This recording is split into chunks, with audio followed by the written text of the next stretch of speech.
I'm Craig Blumenshine, and this is a closer look with the Monitor.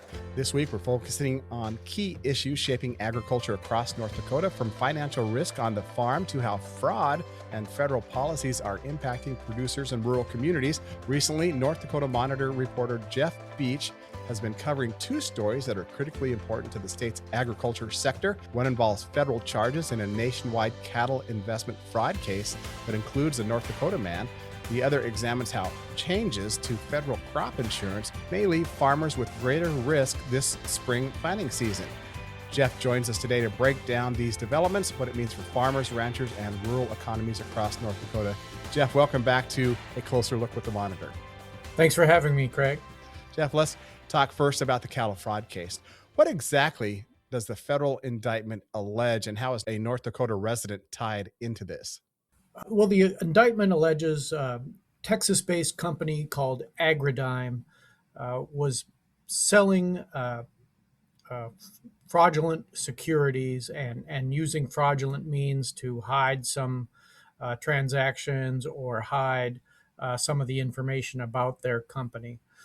So it's a $220 million fraud case, multiple states, but North Dakota was one of the most affected states because of a connection to Taylor Bang of Killdeer, North Dakota.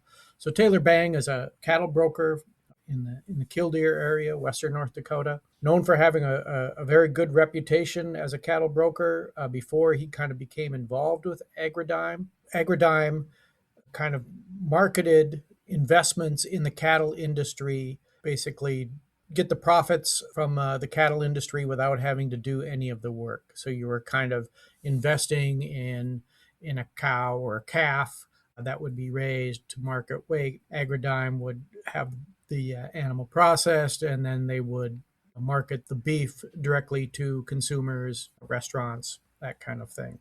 And so they were promising really high profits based on those investments, but eventually Agridime was determined by federal authorities to be a Ponzi scheme, where they were just taking in investments from new investors to pay off profits for old investors. So the draw then was, I can invest money, I don't have to do the work, but I can get a payout on the backside. Right. So some profits as high as 30%, if you were a large investor, 10 to 20% was probably what they were offering to most investors. And so, but one of the things was at least some of the investors that I have talked to, it's not like they were given an ear tag to know exactly what cow they were investing in. So there was not a great tracking system that way, and so knowing where your animal was in the process was hard to keep track of. And of course, like what happens in Ponzi schemes is the first investors do see good returns, and then but eventually it kind of becomes a house of cards and kind of collapses. Do we know, Jeff, how many folks in North Dakota may have been affected, or what losses may have been here?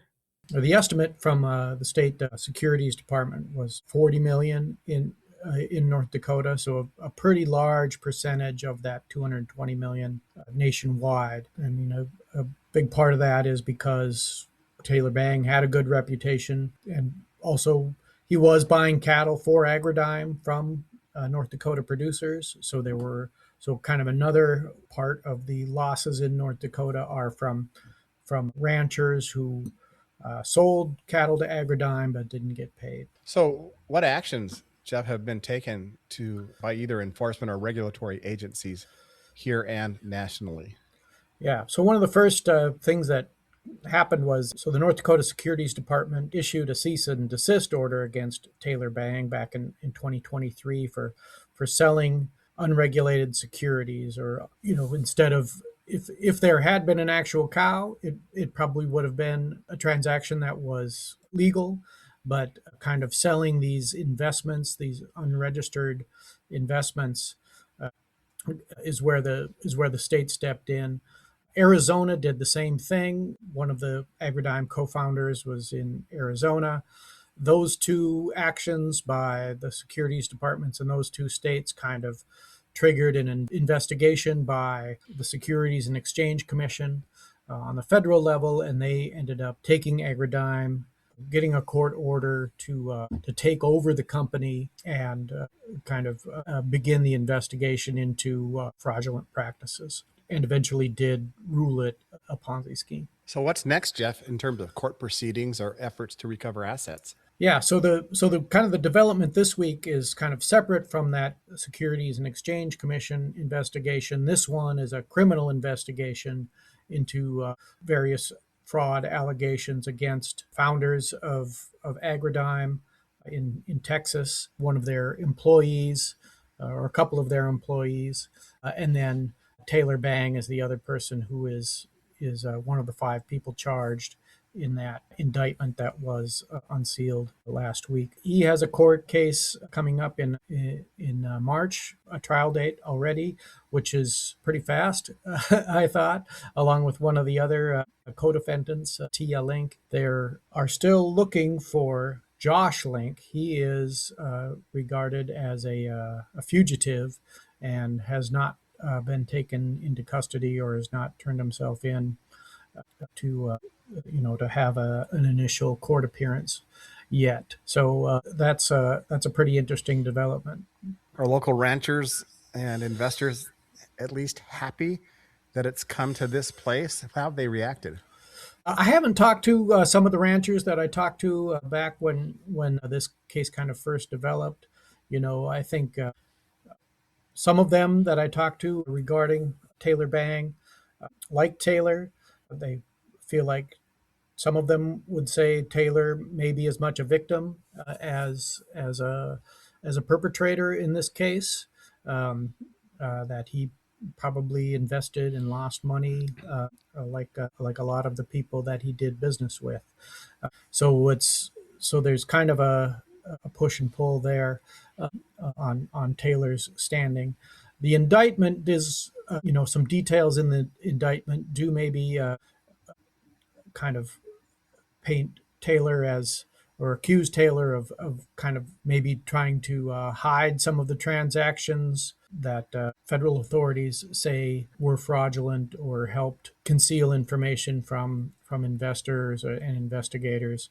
So wire fraud, conspiracy to commit wire fraud, those kinds of charges are what he is facing. Enjoying my conversation with Jeff Beach. He's a reporter for the North Dakota Monitor. You can read his reporting, of course, at the northdakotamonitor.com website. It's free of subscriptions or paywalls. And we appreciate his time with us on this edition of A Closer Look with the Monitor. Jeff, turning to crop insurance, for listeners who may not be familiar with details, what is prevented planting coverage? Well, it's been important for really decades in North Dakota. North Dakota is a state that has, because of its geography and climate, has what we would call a smaller planting window than some other states. You have a shorter growing season, so that crop has to get in within a few weeks time frame, especially depending on the crop, in order for it to be able to reach maturity before the frost sets in. So we also tend to have some heavy soils, and we also have the prairie pothole region that is kind of chronically wet in recent decades. So wet springs can prevent farmers from getting their heavy equipment into the field to get things planted in that kind of short window that they have from the beginning of spring, to early summer. So if weather conditions, field conditions prevent farmers from getting that crop planted, they can be covered by what they call prevented planting insurance. So if they don't get that crop in, they can get at least some money out of that crop or out of that field that they weren't able to plant.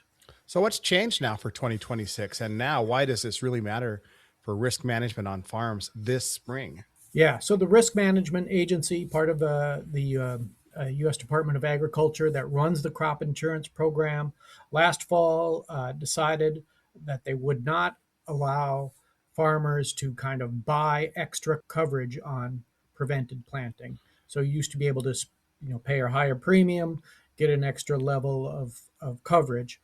They took away that option. That affects North Dakota in particularly, because North Dakota farmers had used that product probably as much or more as any other state in the country, and had collected on those kinds of claims pretty frequently. So it takes away an insurance option that kind of affects North Dakota farmers in particular. Do we know why the U.S. Department of Ag removed that for farmers across the country and especially here in North Dakota? That's a good question. I don't know if there's been a good answer given to that question. I think they would say that it just doesn't pencil out as far as being actuarially sound. North Dakota officials, farmers would say the opposite, that it does, that it is not costing the risk management agency more money to offer that kind of insurance buy-up. I guess part of the other reason why the risk management agency took away that tool is because part of the big beautiful bill passed last year expanded crop insurance in other areas. Farmers are able to get more coverage for a lower premium in other areas, and the RMA, risk management agency, kind of felt that maybe was compensation enough, and that the higher level of prevented planting insurance was not needed. North Dakota State University ag economists have kind of studied the situation, and they feel like, at least for North Dakota growers, that the changes in crop insurance aren't enough to compensate for the loss of the prevented planting insurance. Jeff, in your reporting, what concerns have farmers, or I guess farm groups now, expressed about this change, especially given our state's weather patterns and I guess shorter planning windows? Yeah. Well, there's not much you could do this year other than cross your fingers, or maybe put a few extra dollars in the collection plate at church, and and hope that God is on your side.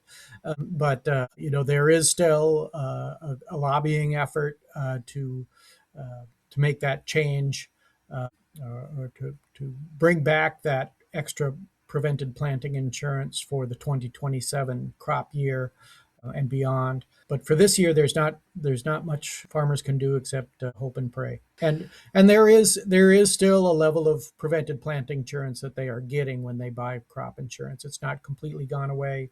It's just the extra coverage is not available. Jeff, these two stories taken together, one we talked about fraud, the other about shifting federal risk protections, point, it seems to me, to broader challenges for ag here in the state. In your view, what do they reveal about the changing landscape farmers are trying to navigate today?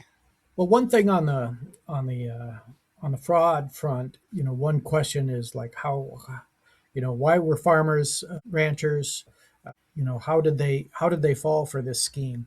And one of the answers that was given was that there's always the perception that the middleman is the one who is making the most profit for the least work. And so in the Agridime situation, they were kind of saw this as a company that was helping cut out the middleman, and that they could get a higher return on their either cattle sales or their investments in cattle by cutting out that middleman.